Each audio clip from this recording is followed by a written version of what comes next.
लेकिन क्या मैं आदिवासी बेटी नहीं थी? या फिर सारे आदिवासियों के मुंह पे ताला लगा था?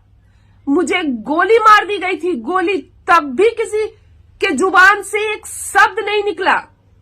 और आज भी मेरा जान खतरा में है और मैंने ऐसा कोई कुकर्म नहीं किया है जिससे कि मुझे समाज बहिष्कार करे। बस मेरे साथ जो अन्याय हुआ है मैं केस कर दी, यही ना।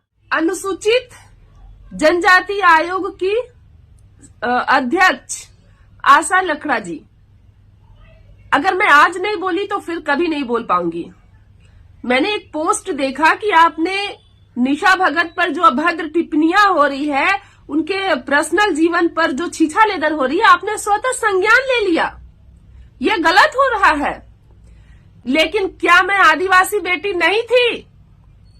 या फिर सारे आदिवासियों के मुंह पे ताला लगा था?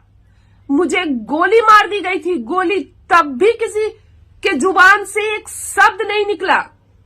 और आज भी मेरा जान खतरा में है और मैंने ऐसा कोई कुकर्म नहीं किया है जिससे कि मुझे समाज बहिष्कार करे। बस मेरे साथ जो अन्याय हुआ है मैं केस कर दी, यही ना। तो सबको डर लगता है सच्चाई से, चाहे वो राजनेता हो या वो पुलिस प्रशासन हो या समाज हो। अपने कुकर्मों से सबको डर लगता है, सबके कुकर्मों को मैं उजागर करती हूँ।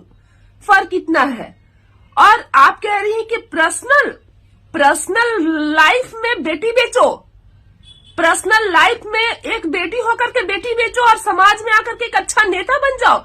अगर जनता ऐसे नेता को चुनेगी तो देश बिकने का काम होगा, है ना। मुझे किसी से कोई शिकवा शिकायत नहीं है, मुझे इस संविधान के ढकोसले से शिकायत है।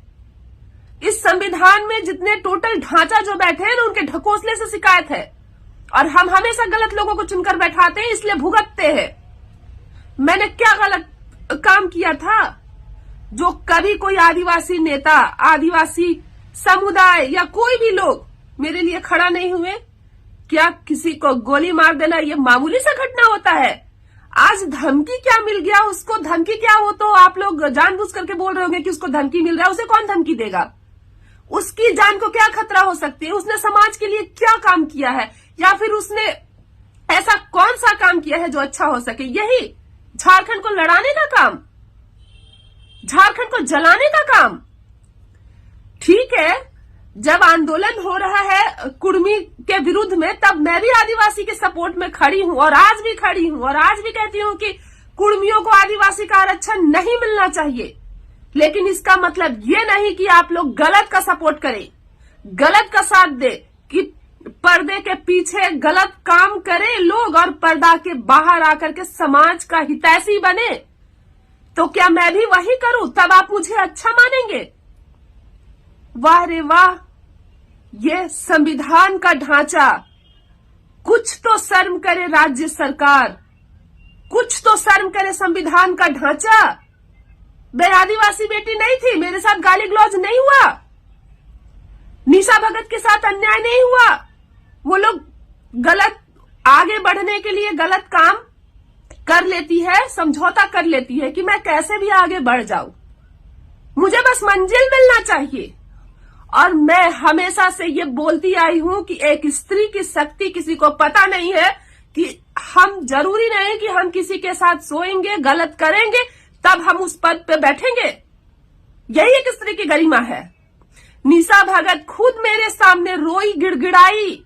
तुम्हें पता नहीं कि राजनेता लोग मेरे साथ कितना अन्याय किए। हजारों लोगों की लिस्ट बन जाएगी मेरे साथ शोषण का, लेकिन किसी ने फिर मुझे जगह नहीं दिया पार्टियों में।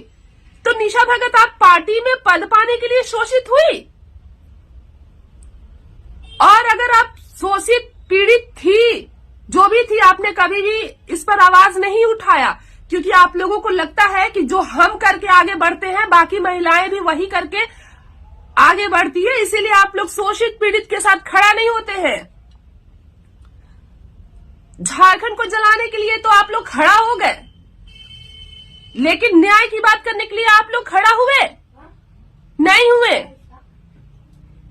आशा लकड़ा जी, आपसे निवेदन है कि जो महिलाओं के साथ शोषित महिलाएं हैं, पीड़ित महिलाएं, उनके लिए भी कभी आवाज बन जाइए। ढकोसला करने वालों का आवाज मत बनिए।